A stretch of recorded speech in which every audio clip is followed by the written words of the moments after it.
Okay students, so let's get started with AS level physics practical की कुछ tips and tricks. ठीक है, so I will be referring to May जून 2023 का paper, basically practical paper 2, no practical variant 2 paper 3। ठीक है, ये यहाँ पे कोड गिवन है 9702 पेपर 3/2 मई जून 2023 का paper. I will be using that as a sample for my tips and tricks. ठीक है, चलो लेट्स स्टार्ट। ठीक है, फर्स्ट ऑफ ऑल बच्चों, if you see this question we have to calculate what. If I scroll down in this paper we have to calculate this distance x और this distance, और ये angle theta हमने calculate करना था। ये x का distance और ये एंगल थीटा कैलकुलेट करना था। तो जब भी एग्ज़ाम में आपको कोई भी कैलकुलेशन आएगी ना इस टाइप की, तो you have to remember two things.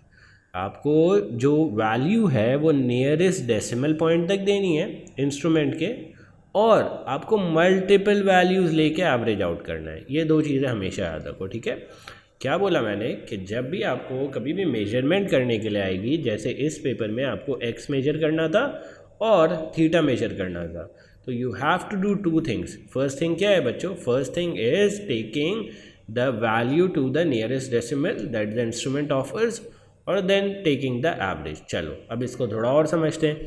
देखो यहाँ पे अब मैंने क्या किया है नोट्स में, metre rule, stop watch, protractor, vernier calliper, micrometer, screw gauge, digital metre, newton metre और थर्मामीटर के क्या लिख दिए कि ये कितने नियरेस्ट डेसिमल तक मेजर कर सकते हैं। ठीक है, मीटर रूल से अगर आप मिलीमीटर में रीडिंग निकाल रहे हो बच्चों, तो वो मेजर करेगा with no decimal places, direct आपको मिलीमीटर की रीडिंग मिलेगी। ठीक है, अगर मीटर रूल से आप सेंटीमीटर के यूनिट्स में रीडिंग निकाल रहे हो तो you have to give it to 1 decimal place.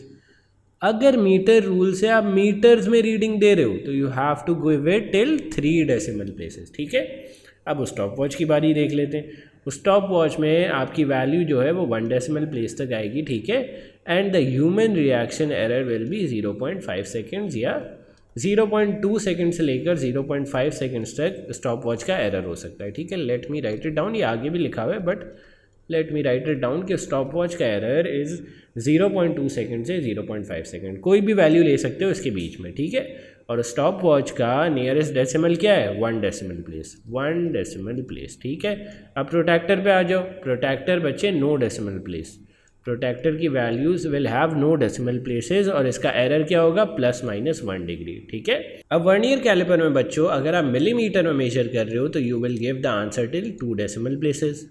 अगर सेंटीमीटर में मेजर कर रहे हो तो you will give the answer till 3 decimal places. अब स्क्रू गेज में आ जाओ। स्क्रू गेज में अगर आप मिलीमीटर में मेजर कर रहे हो आंसर तो you will give it till 2 decimal places. ठीक है, अब डिजिटल मीटर अगर आप लगा रहे हो और वोल्टेज मेजर कर रहे हो, वोल्ट मीटर में कन्वर्ट कर रहे हो उसे, या स्पेसिफिक वोल्ट मीटर यूज़ कर रहे हो, तो अगर आपने उसे 20 वोल्ट्स पे सेट किया है, ठीक है, तो आपकी अनसर्टेनिटी क्या होगी? ±0.1 वोल्ट्स। ठीक है, you will write the final value still 2 decimal places. ठीक है, 2 डेसिमल प्लेसेस। अगर आपने वोल्ट मीटर को मिली वॉट्स पे सेट किया हुआ है, ठीक है, जैसे कि 2000 मिली वॉट्स, ठीक है, तो आप क्या करोगे?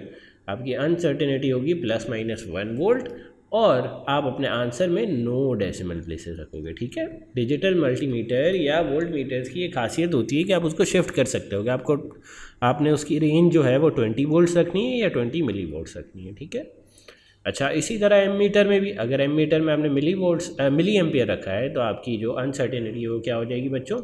±0.01 मिली एम्पियर। ठीक है, और आपका जो फाइनल आंसर है that will be till 2 decimal places. सही है, अब अगर आपने एम मीटर 200 मिली एम्पियर पे रखा है तो आपकी अनसर्टेनिटी क्या हो जाएगी? ±0.1 मिली एम्पियर, और आपका जो आंसर होगा that will be till 1 decimal place. ठीक है, सिमिलरली अगर आपने 10 एम्पियर पे रखा है अपना एम मीटर या डिजिटल मीटर, तो आपकी जो अनसर्टेनिटी होगी that will be ±0.01 ampere, 0.01 ampere, 0.01 milli ampere नहीं, and your answer will be till 2 decimal places. ठीक है, डू रिमेंबर ऑल दीज। ठीक है, एंड यहाँ पे आपको ये पता चल गया कि पहला पॉइंट आपका क्लियरिफाई हो गया। अब जो भी तरह का इंस्ट्रूमेंट आएगा आप उसको उसके नियरेस्ट डेसिमल प्लेस तक उसके आंसर लिख दोगे। और सेकंड पॉइंट हमेशा क्या याद रखना है जब भी मेजरमेंट ले रहे हो कि यार एवरेज ज़रूर लेना है मल्टीपल रीडिंग्स का। ठीक है, now let's move on to the second type of question. सही है, यहाँ पे ही मैंने कीवर्ड समराइज करके लिखे हुए हैं। ठीक है, ये देखो यहाँ पे वही बात लिखी हुई है कि ह्यूमन एरर इन टाइम की वजह से आप स्टॉप वॉच का एरर जो है 0.2 से लेकर 0.5 सेकेंड लेते हो। ठीक है, लेट्स मूव फॉरवर्ड। अब आ जाओ टेबल वाले क्वेश्चन पे। अच्छा, लेट्स रेफर द मई जून 2023 का क्वेश्चन अगेन। अब यहाँ पे बच्चों पार्ट बी में देखो, वेरी एक्स, मतलब हमने क्या वेरी करना था, हमने ये वाला एक्स वेरी करना था। लेट मी इरेज ये वाली सारी चीज़ें। We had to vary x, और हमने किसकी वैल्यू देखनी थी, थीटा की वैल्यू। ठीक है, we had to do this. ठीक है, adjust the position of the weight so that the springs are vertical. ठीक है, measure x and theta. Okay, अब एक्स वेरी करोगे और फिर थीटा मेजर करते जाओगे। हमने एक और कॉलम भी बनाना था जो कि किसका था, कॉस थीटा का। ठीक है, so let's move on to the notes again. देखते हैं किस तरह बनेगा इसका। फर्स्ट ऑफ ऑल जो सबसे इंपॉर्टेंट चीज़ याद रखने वाली है when taking the reading is that make sure करना है आपने अपना पूरा टाइम लेना है, और हमने 6 रीडिंग्स जो है ना वो एक्यूरेट से एक्यूरेट देनी है। ठीक है, डेसिमल प्लेसेस इंस्ट्रूमेंट के नियरेस्ट हों। ठीक है, जितना इंस्ट्रूमेंट दे रहा है उतने ही डेसिमल प्लेसेस लो। ठीक है, एंड मेक श्योर करो कि रीडिंग सही लो। अगर आपने रीडिंग सही ले ली ना तो 5 मार्क तो आपको वैसे ही मिल जाएंगे। ठीक है, सेकंड मार्क आपको किस चीज़ पे मिलेगा, या छठा मार्क्स किस चीज़ पे मिलेगा, आपने मेक श्योर करना है कि आपकी जो वैल्यूज़ हैं वो 80% ऑफ द रेंज को कवर करें। अब अगर मैं क्वेश्चन पे आता हूँ वापस, इस क्वेश्चन पे देखो।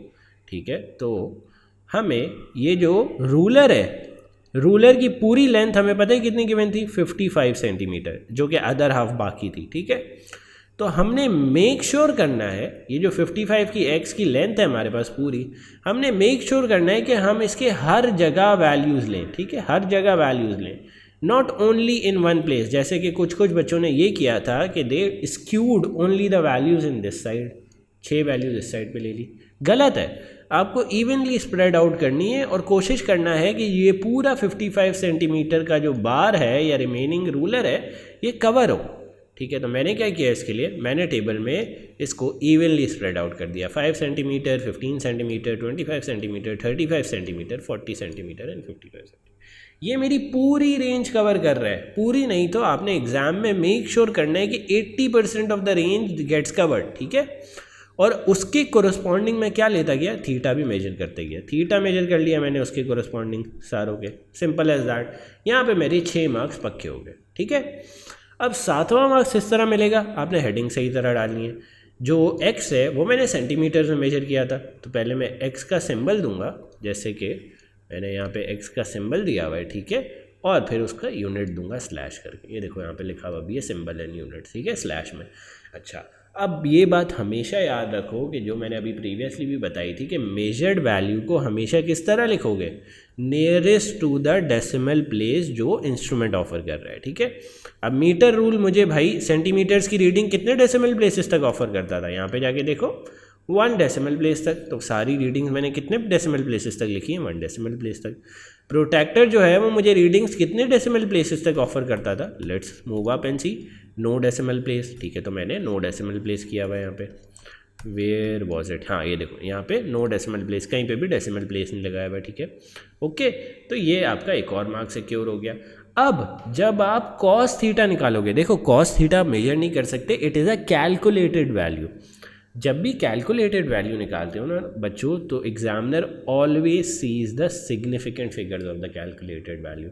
ये कॉस थीटा जो है ना वो कैलकुलेटेड वैल्यू है। ठीक है, अब कैलकुलेटेड वैल्यू में ये ध्यान रखना होता है कि इसके सिग्निफिकेंट फिगर्स जो है ना वो आइदर जो आपने मेजर्ड वैल्यू यूज़ की है ना कैलकुलेशन में उसके जितने हों या उससे एक ज़्यादा हों। मैं इससे क्या कहना चाह रहा हूँ, बेसिकली मैं ये कहना चाह रहा हूँ कि कॉस थीटा किसकी मदद से निकला है, थीटा की मदद से निकला है। ठीक है, और थीटा के कितने सिग्निफिकेंट फिगर्स हैं, 2 सिग्निफिकेंट फिगर्स। तो कॉस थीटा के सिग्निफिकेंट फिगर्स बच्चे या तो 2 हो सकते हैं या 3 हो सकते हैं। 2 या 3 सिग्निफिकेंट फिगर से ज़्यादा कॉस थीटा की वैल्यू नहीं दे सकते। क्यों? क्योंकि थीटा जो हमारा है वो 2 सिग्निफिकेंट फिगर्स है और उससे ज़्यादा एक ही बस सिग्निफिकेंट फिगर कर सकते हैं हम, उससे ज़्यादा नहीं कर सकते। ठीक है, तो अगर आपका थीटा जो है वो 2 सिग्निफिकेंट फिगर्स है तो कॉस थीटा क्या होगा 2 से 3 significant figures. Let suppose I am giving you a journal example कि यहाँ पे 3 सिग्निफिकेंट फिगर्स होते तो आपका कॉस थीटा कितने सिग्निफिकेंट फिगर्स तक जा सकता था, आइदर 3 या 4 सिग्निफिकेंट फिगर्स। यहाँ पे अगर 4 सिग्निफिकेंट फिगर्स होते तो कॉस थीटा कितने सिग्निफिकेंट फिगर्स तक जा सकता था, आइदर 4 और 5 सिग्निफिकेंट फिगर्स। सही है, तो do remember this logic as well. ठीक है, this will also get you 1 marks. और लास्ट मार्क्स किस चीज़ पे होगा कि सारी वैल्यूज़ आपने सही से कैलकुलेट की है। जैसे कॉस थीटा की कोई भी कैलकुलेशन में अगर गलती नहीं होगी तो you will get 1 more marks. ठीक है, यहाँ पे मैंने कुछ और चीज़ें लिखी हुई हैं जो सिर्फ इस मई जून के क्वेश्चन से स्पेसिफिकली रिलेटेड है। ठीक है, let's come on to the graph question. बच्चों अब ग्राफ में भी ये देखो, अगर मई जून 2023 पे मैं ले जाऊँ तुम लोगों को तो which type of graph did we had to draw, cos theta on the Y axis and x axis पे क्या था, एक्स रखना था। ठीक है, तो फर्स्ट ऑफ ऑल जो ग्राफ में हमने चीज़ याद रखनी है, यहाँ पे मैंने कुछ इंपॉर्टेंट पॉइंट्स लिखे हुए हैं जो कि आपको ग्राफ में याद रखने होते हैं। ठीक है, फर्स्ट ऑफ ऑल स्केल इस तरह का चूज़ करना है कि it covers at least 75% of the graph.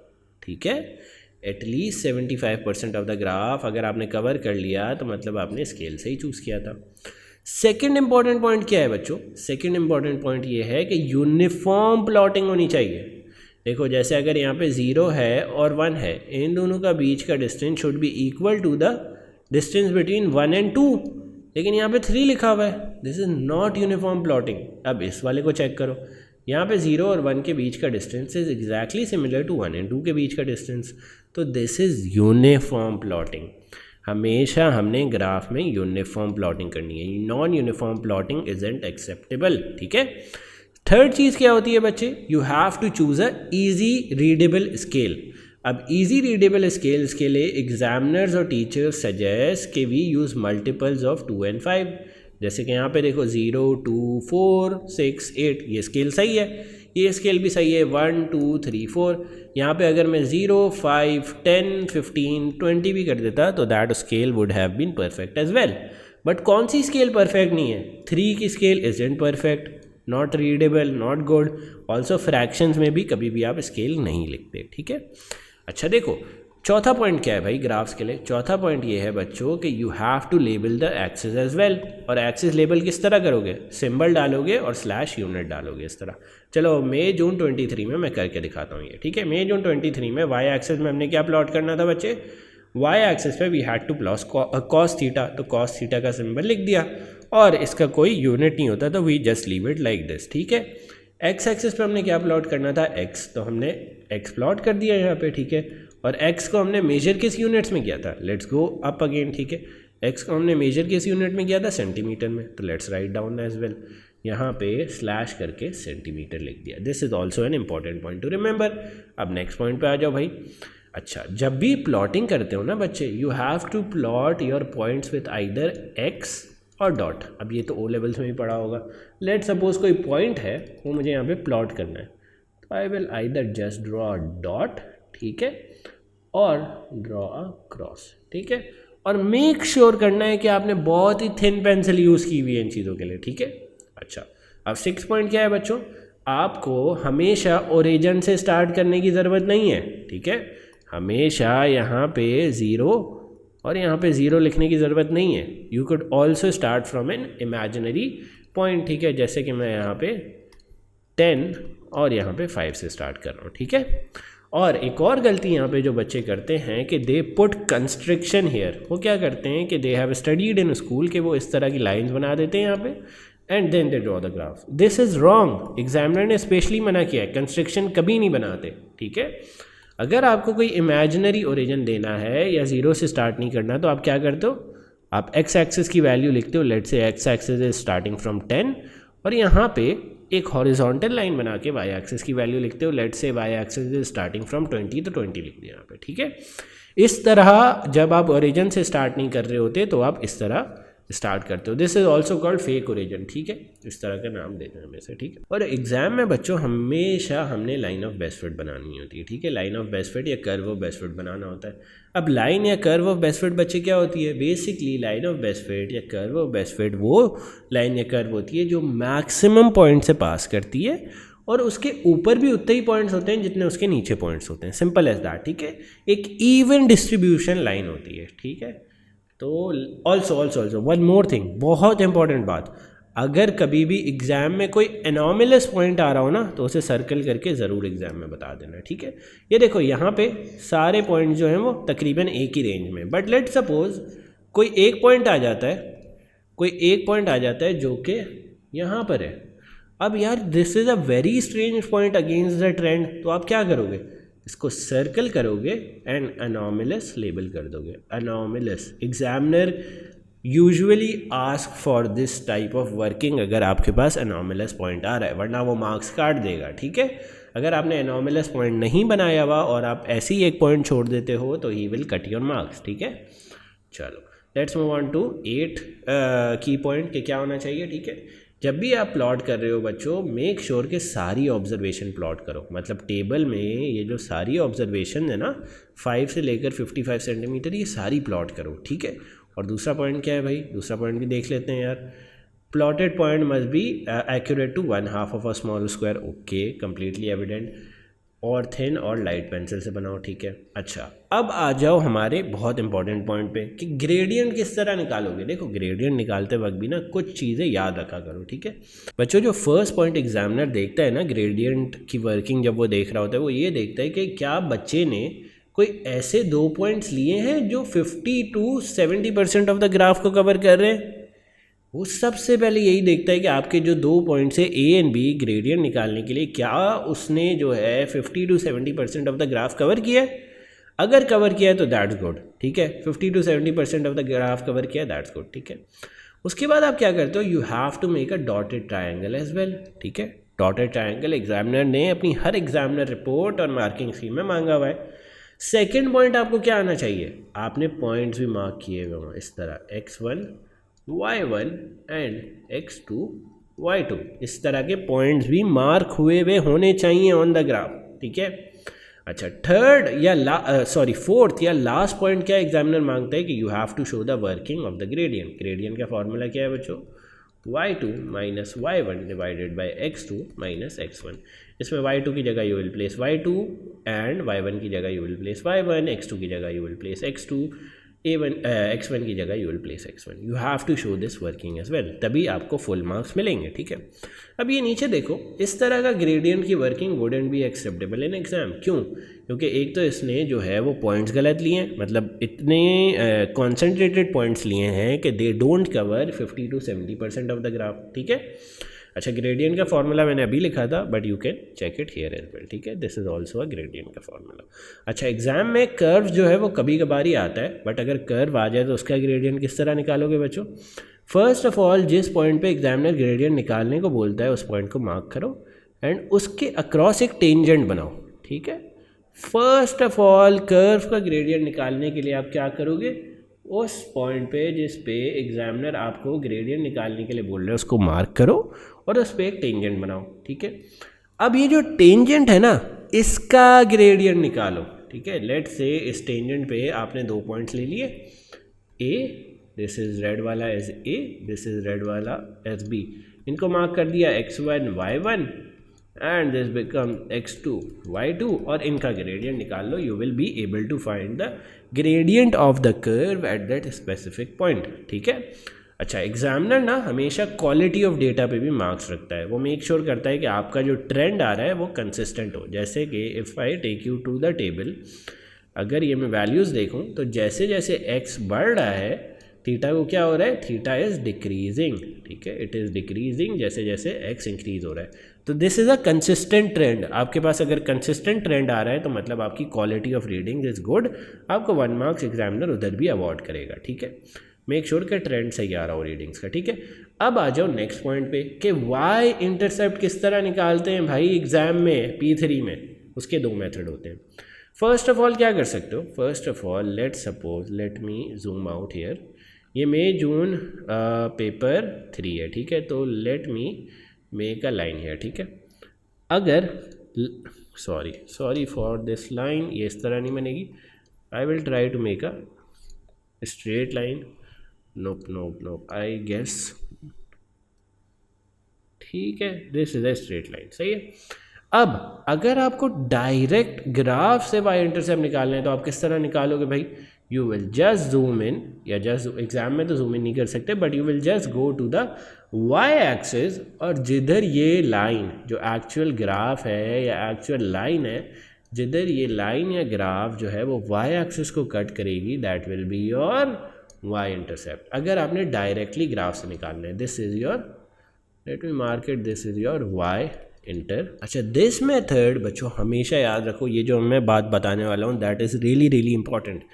हमेशा ये method of calculating the Y intercept from the graph is only applicable जब आपका graph is starting from the origin. 0 0 से जब भी ग्राफ स्टार्ट हो रहा होता है, that then only it is applicable कि आप वाई इंटरसेप्ट जो है वो ग्राफ से डायरेक्ट निकाल लो। और ग्राफ से किस तरह डायरेक्ट निकालोगे कि जिस पॉइंट पे ये लाइन जो है वो वाई एक्सिस को कट कर रही होगी, that will be the point for Y intercept, ठीक है। और ये कब एप्लीकेबल है? जब आपका ग्राफ ओरिजिन से स्टार्ट हो रहा हो, ठीक है। या अगर पूरा ग्राफ ओरिजिन से स्टार्ट नहीं हो रहा तो लेट से एटलीस्ट एक्स एक्सिस जो है वो ओरिजिन से स्टार्ट हो रहा होगा, तभी आपका वाई इंटरसेप्ट डायरेक्टली ग्राफ से निकल आएगा। अगर डायरेक्ट ग्राफ से नहीं आ रहा वाई इंटरसेप्ट तो क्या करोगे? आपके पास ग्रेडियंट ऑलरेडी कैलकुलेटेड होगा इन द प्रीवियस पार्ट, कोई भी ग्राफ पे पॉइंट ले लोगे, लेट सपोज ये पॉइंट, इसके x और y कोऑर्डिनेट्स उठाओगे और प्लग इन कर दोगे यहाँ पे, x की जगह y की जगह y, x की जगह x, और ग्रेडियंट आपने प्रीवियसली निकाला हुआ होगा। तो ओनली जो c का वेरिएबल है वो अननोन बच जाएगा, you will be easily able to calculate that, ठीक है। Let's move on to question, नहीं क्वेश्चन 2 नहीं, we have comparing the equation of the line, ठीक है। यूजुअली एग्जामिनर जो है वो आखिर के सवालों में, क्वेश्चन 1 के आखिर के सवालों में क्या करता है कि जो उसने ग्राफ ड्रॉ करवाया होता है उससे मिलती जुलती इक्वेशन दे देता है। जैसे cos theta is equals to ax plus b।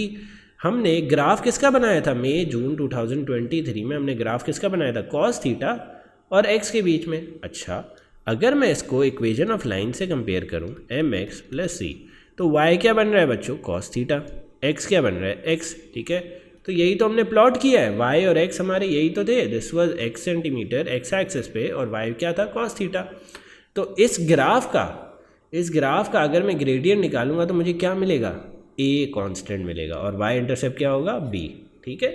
सो कभी कभार लास्ट पार्ट में, या usually 99% of the time examiner यही करता है, क्या करता है कि आपको एक कोई इक्वेशन दे देता है that is similar to the graph that you have plotted, और कंपेयर करके बताने को कहता है कि इसके कांस्टेंट बताओ क्या थे, ठीक है। So I have done this here, you can see this and read this, ठीक है। अब आ जाओ क्वेश्चन 2 पे। क्वेश्चन 2 में भी बच्चों जर्नल रूल्स वही अप्लाई होते हैं कि अगर आपको रीडिंग लेनी है तो you have to make sure कि आप नियरेस्ट डेसिमल तक वैल्यू दोगे of the instrument and take average of multiple values, ठीक है। अब आ जाओ क्वेश्चन 2 की इंपॉर्टेंट या नई बातों पे। नई बातें क्या होती हैं भाई कि क्वेश्चन 2 में कभी कभार हमने एब्सोल्यूट अनसर्टेनिटी या परसेंटेज अनसर्टेनिटी निकालनी होती है।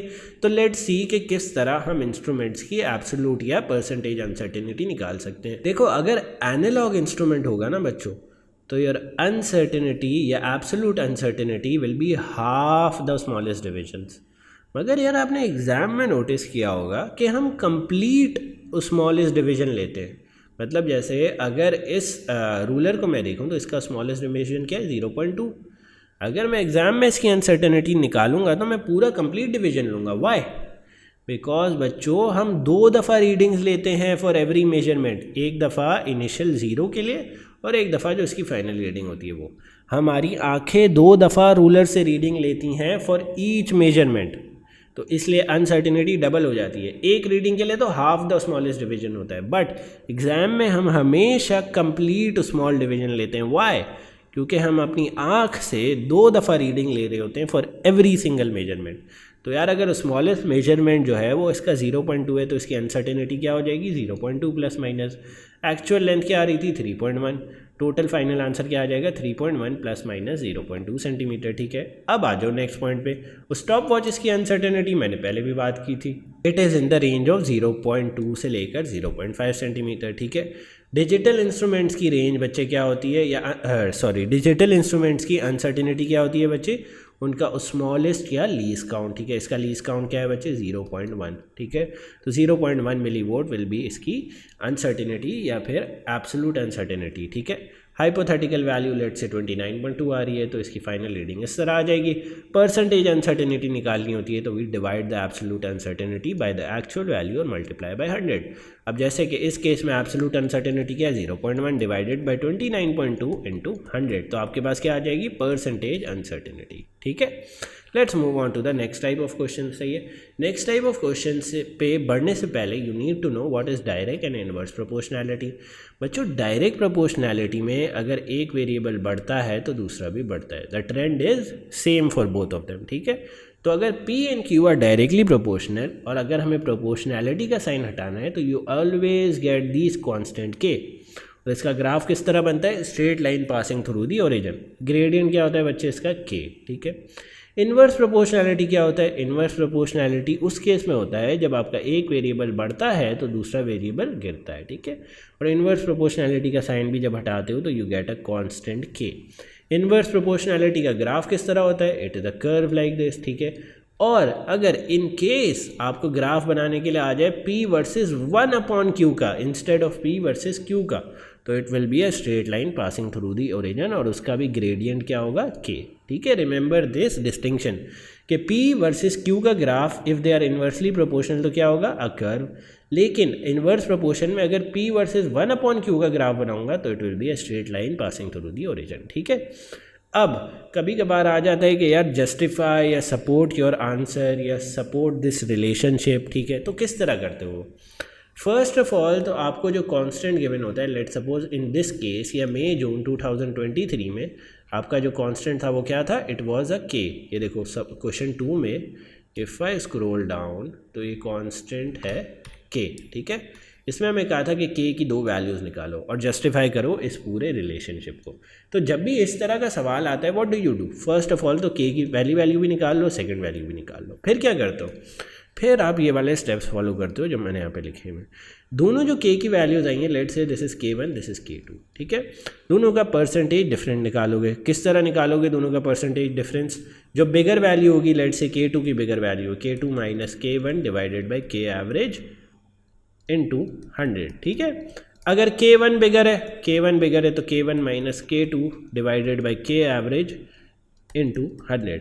एंड आई होप कि अब इतने बड़े हो कि K एवरेज पता है किस तरह निकलता होगा, K average is K1 plus K2 divided by 2। ठीक है, अब जब परसेंटेज डिफरेंस बच्चे, अगर परसेंटेज डिफरेंस निकालना आ गया एंड परसेंटेज डिफरेंस की वैल्यू भी निकाल ली, और अगर परसेंटेज डिफरेंस की वैल्यू जो है वो 15% से ग्रेटर है तो यू रिजेक्ट द हाइपोथेसिस, अगर लेस है तो यू एक्सेप्ट द हाइपोथेसिस। मतलब इस पूरे की वैल्यू अगर, या इस पूरे की वैल्यू अगर 15% से ग्रेटर है तो यू रिजेक्ट द हाइपोथेसिस, अगर लेस है तो you accept the hypothesis. Simple as that, ये मैंने यहाँ पे लिखा हुआ भी है। Now let's move on to some free marks जो कि एरर सोर्सेज और इम्प्रूवमेंट से आप गेन कर सकते हो। ठीक है, एरर सोर्सेज एंड इम्प्रूवमेंट्स के लिए मैंने ये किया है कि I have jotted down some errors जो कॉमनली एग्जाम में मार्किंग स्कीम में होते हैं, and I have also given the improvement for that. ठीक है, इक्विपमेंट से रिलेटेड बच्चों क्या क्या एरर हो सकते हैं बच्चों, फर्स्ट ऑफ ऑल जो एरर हम लिख सकते हैं पार्ट क्वेश्चन 2 के लिए ये लिख सकते हैं कि 2 या 3 sets of data is not enough. ठीक है, to give a valid conclusion. इसकी इंप्रूवमेंट फिर क्या लिखेंगे, take more readings and plot a graph.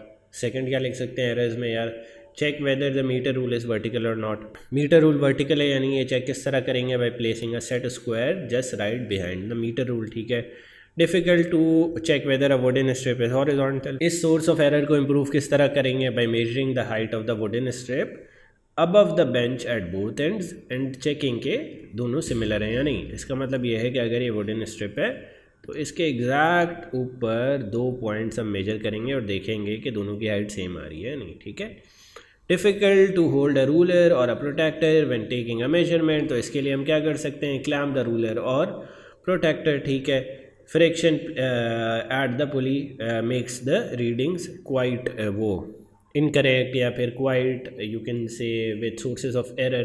ठीक है, so how will you reduce friction, by placing oil to lubricate the pulley. छठा error क्या हो सकता है भाई, रेजिस्टेंस एट कॉन्टैक्ट से ये इलेक्ट्रिकल कंपोनेंट्स, तो उसकी इंप्रूवमेंट क्या हो सकती है, clean the contacts to get rid of dust, simple as that. अब लेंथ से रिलेटेड क्या क्या एरर हो सकते हैं भाई, larger percentage uncertainty due to small quantities such as diameter, अगर मेजर कर रहे हो तो लार्जर परसेंटेज एरर आएगा, ठीक है। तो इसके लिए आप क्या यूज़ कर सकते हो, more precise instrument such as vernier caliper या माइक्रोमीटर। एक बात याद रखना कि अगर एक्सपेरिमेंट में ऑलरेडी वर्नियर कैलिपर या माइक्रोमीटर से मेजरमेंट कर रहे हो तो दिस विल बी इनवैलिड, ठीक है। सेकेंड लिमिटेशन या एरर क्या हो सकता है, difficult to measure small changes in length, किस तरह इसकी इंप्रूवमेंट करोगे, use a travelling microscope. Third source of error क्या हो सकता है भाई, कि the moving object hard to see है when it passes through a marker a fiducial mark, जब भी मूविंग ऑब्जेक्ट जो है वो एक मार्कर या फ्यूडिसल मार्क के थ्रू पास होता है तो it is hard to see, तो इसकी क्या इंप्रूवमेंट हो सकती है, use a sensor to stop timer once the marker is pass, ठीक है, या फिर दो बच्चे मिलके एक्सपेरिमेंट कर लो, ठीक है। सेकेंड फोर्थ क्या हो सकता है, fourth it is difficult to measure the volume of a liquid when the liquid is clear और ट्रांसपेरेंट, ठीक है। तो इसका सोल्यूशन क्या हो सकता है, यूज़ कलर्ड डाई, ठीक है। Now some errors related to time are difficult to measure time when the event is short, ठीक है। तो इसके लिए आप क्या हल करोगे, use the video recorder in a phone या फिर यूज़ लाइट गेट, ठीक है। सेकेंड क्या हो सकता है भाई, source of error related to time, difficult to release an object without external force, तो इसके लिए क्या कर सकते हो, hold the objects against a stop, for example a card and then release it, ठीक है। मतलब ऑब्जेक्ट को लेट सपोज अगर ये ऑब्जेक्ट है तो इसको कार्ड के जरिए रोक के रखो और जब रिलीज़ करना हो तो रिमूव द कार्ड, ठीक है। डिफ़िकल्ट टू जज the start of an oscillation, तो क्या करोगे, place a marker at the center या फुडिसल मार्क, ठीक है। स्टॉप करो stopwatch when the oscillator passes the mark, ठीक है। फ्यूडिसल मार्क से जब आपका पुली या फिर जो कह सकते हैं पेंडुलम पास करता है then you can start the stopwatch. Fourth source of error क्या हो सकता है, मूवमेंट अफेक्टेड बाय विंड या ड्राउट, तो इसके लिए क्या कर सकते हो भाई, इसके लिए एयर कंडीशन फैंस वगैरह सारी चीज़ें बंद करो जब आप अपना एक्सपेरिमेंट कंडक्ट कर रहे हो। You can write other improvements and errors as well, but this was just a journal and क्या चीज़ें आपने मैसअप नहीं करनी P3 में, उसके लिए वीडियो, ठीक है। If you go through these notes exactly and like सही तैयारी करते हो P3 के, गो थ्रू 2-3 पास पेपर्स, 2-3 पास पेपर्स कर लो, ये नोट्स पढ़ लो, आई कैन गारंटी यू के A या B आ जाएगा इजीली, ठीक है। फिर भी कोई क्वेश्चन है तो you can ask me in the comments below, it is a really easy paper, try not to mess it up, ठीक है।